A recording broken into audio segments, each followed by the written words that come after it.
The ground shakes beneath your boots.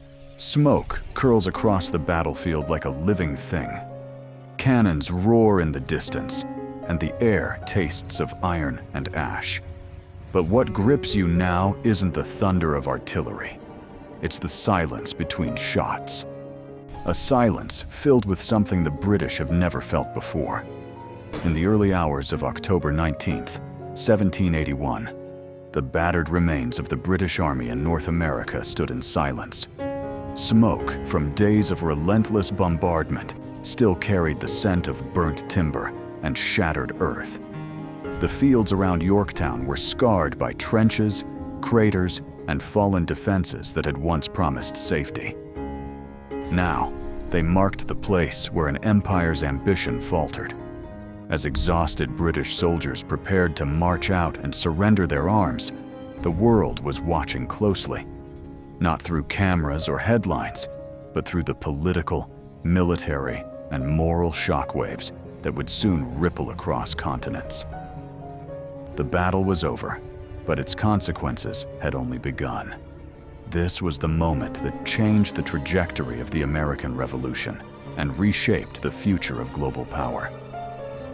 The Battle of Yorktown is often remembered as the dramatic climax of the Revolution, but its significance extends far beyond a single military encounter. It was the culmination of 6 years of hardship, miscalculation, strategic genius, and international cooperation. It was an event born from relentless endurance, shifting alliances, and the complex, fragile nature of 18th century warfare. In this documentary, we explore not just the battle itself, but the world that produced it, the decisions that shaped it, and the consequences that still echo across the United States, the United Kingdom, Canada, Australia, and beyond. We will follow the story from its roots in political turmoil to the siege lines around Yorktown, and finally to the negotiations that followed. This is the true, fully documented story of how Yorktown became the hinge upon which history turned. Before Yorktown, the American Revolutionary War had sprawled across North America in a series of unpredictable campaigns. What began as an uprising in New England gradually widened into a global conflict involving Britain, France, Spain, and the Dutch Republic. It was a war fought not only on battlefields, but also in parliaments, ports, and diplomatic courts. The American colonies, once considered unruly but manageable, had transformed into a rebellion that resisted conventional suppression. The early phase of the war was marked by dramatic moments such as the battles of Lexington and Concord, the costly British victory at Bunker Hill, the signing of the Declaration of Independence, and Washington's bold surprise attack across the Delaware River. But for every American triumph, there were severe setbacks: the loss of New York City, failed operations in Canada, shortages of supplies, and widespread desertion. Washington's Continental Army was often reduced to mere fragments, held together by determination and the belief that survival, not victory, was the primary objective. By 1778, Britain began to rethink its strategy. Frustrated by the stalemate in the northern colonies, the British High Command implemented what became known as the Southern Strategy. They believed the southern colonies, Georgia, South Carolina, and North Carolina, held more loyalists who would rise in support of the crown if British regulars provided momentum. Early results appeared promising. Savannah fell with little resistance, and Charleston suffered a devastating siege that led to the largest American surrender of the war. Reinforced by these successes, Britain pushed deeper into the region under the leadership of General Charles Cornwallis, an officer respected for his battlefield competence and aggressive instincts. However, the South proved far more volatile and hostile than expected. The loyalist support Britain hoped for never materialized in sufficient numbers, and the American militia, far from being passive, fought a relentless guerrilla campaign that disrupted British supply lines, stretched communications, and made every victory costly. Against Cornwallis stood General Nathaniel Greene, a man who understood that the path to winning the South did not lie in winning battles, but in avoiding disaster. Greene is remembered for a strategy of exhaustion, retreating when necessary, striking when possible, and forcing the British to chase him across rugged terrain. At battles such as Cowpens, Kings Mountain, and ultimately Guilford Courthouse, the Americans inflicted losses the British could not easily replace. Though Cornwallis often held the battlefield at the end of the day, Greene achieved something far more important. He weakened the British Army physically, drained its supplies, and eroded its morale. Unable to achieve a decisive victory in the Carolinas, Cornwallis made the consequential decision to move his army north into Virginia. From his perspective, Virginia offered better supply opportunities, strategic depth, and the chance to strike at the heart of America's economic and political networks. Yet this move also placed Cornwallis in the path of a young, determined adversary, the Marquis de Lafayette.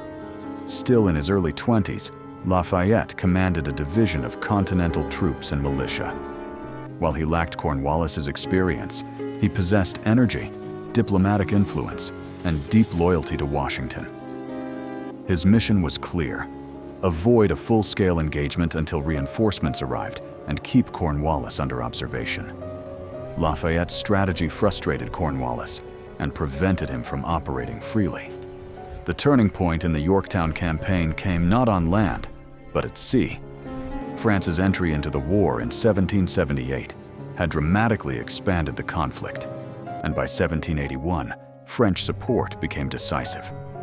The French government, under King Louis XVI, committed ships, soldiers, and enormous financial resources to weaken Britain's global influence.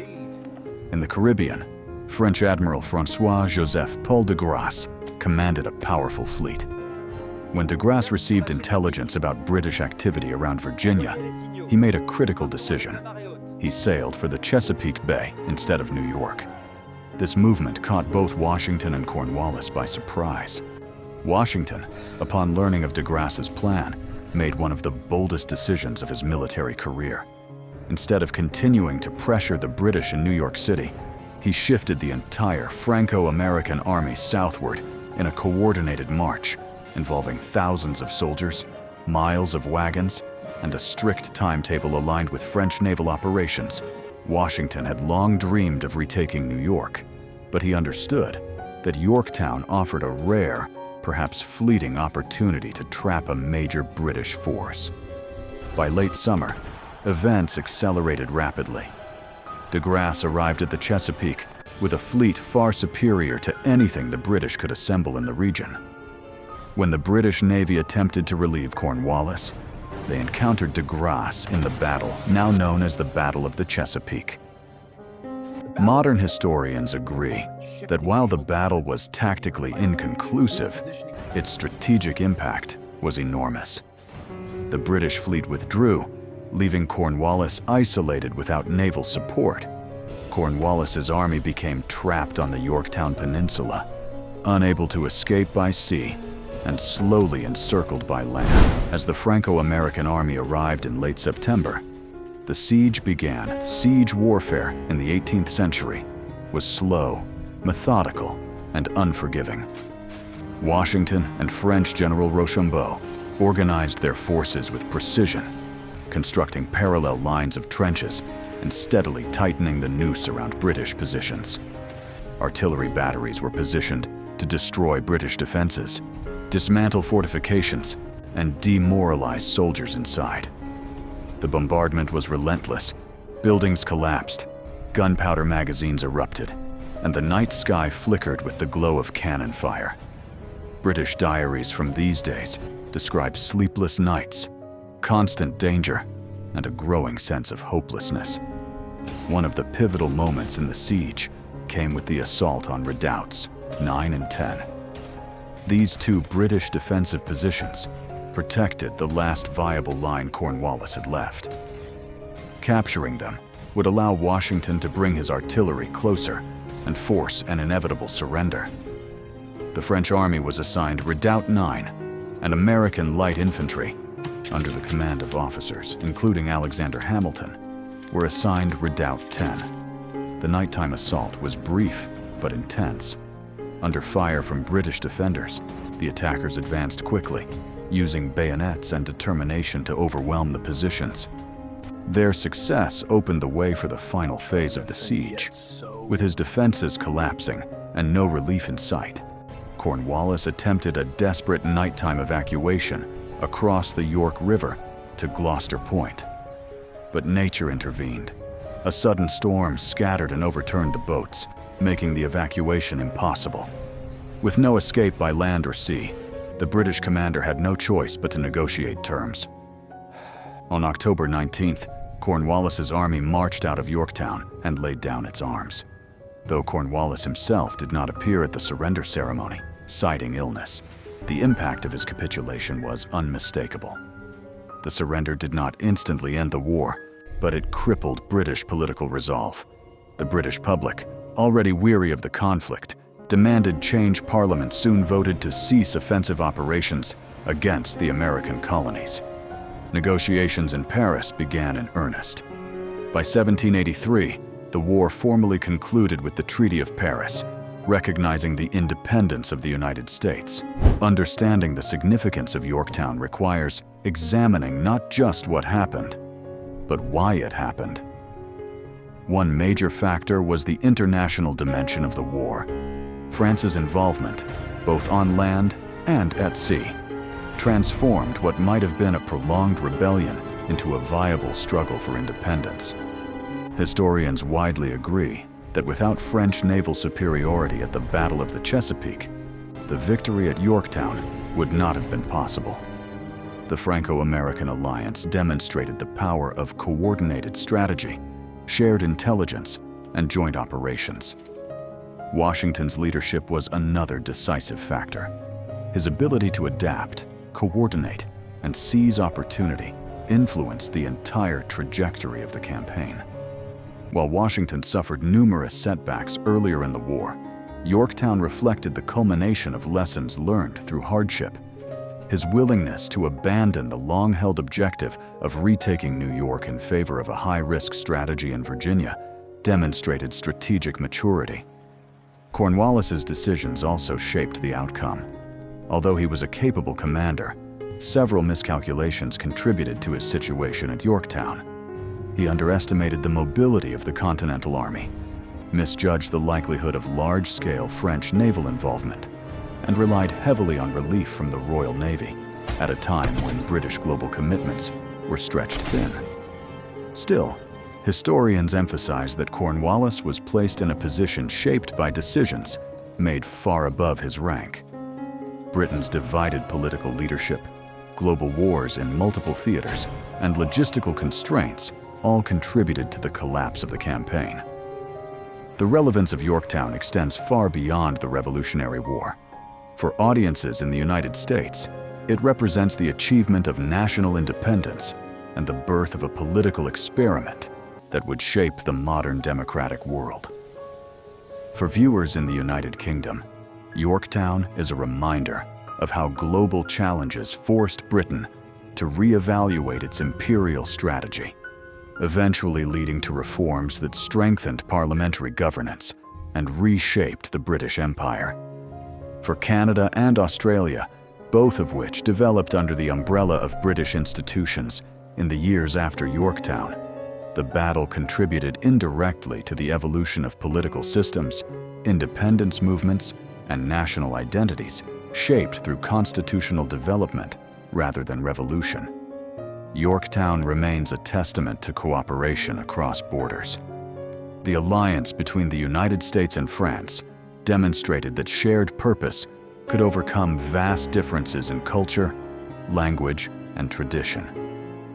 It also revealed the fragile balance of international relations, where decisions in one theater can shift outcomes across the globe. The lessons of Yorktown continue to be relevant today, in an age where alliances remain central to geopolitical stability. The battle also challenges modern assumptions about how victory is achieved.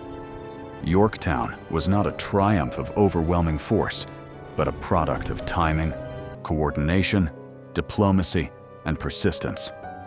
It illustrates that endurance can be as powerful as aggression, and that unity among soldiers, commanders, and nations can decide the fate of conflicts. As we reflect on Yorktown, we see more than trenches, bombardments, or surrender ceremonies. We see a turning point shaped by countless decisions, sacrifices, and moments of chance. We see a convergence of factors that extended far beyond the battlefield. The endurance of American soldiers, the commitment of French allies, the miscalculations and constraints faced by British commanders, and the choices made in European courts all contributed to the end of the war in North America. In the end, Yorktown represents the moment an idea became a nation, the moment an empire reconsidered its future, and the moment when cooperation across seas and continents proved decisive. It is a story of resilience, strategy, and transformation, a story that continues to shape the political and cultural landscape of the modern world. Yorktown stands as a reminder that no power is absolute, no outcome predetermined, and no struggle isolated from the broader currents of human history. It teaches that change is possible even in the darkest hours, and that decisions made with courage and vision can redefine the course of nations. And so, the fields around Yorktown remain quiet today. But the echoes of that final decision in 1781 continue to reach across oceans, across centuries, and across the lives of all who live in the world, shaped by the victory and the surrender that unfolded there.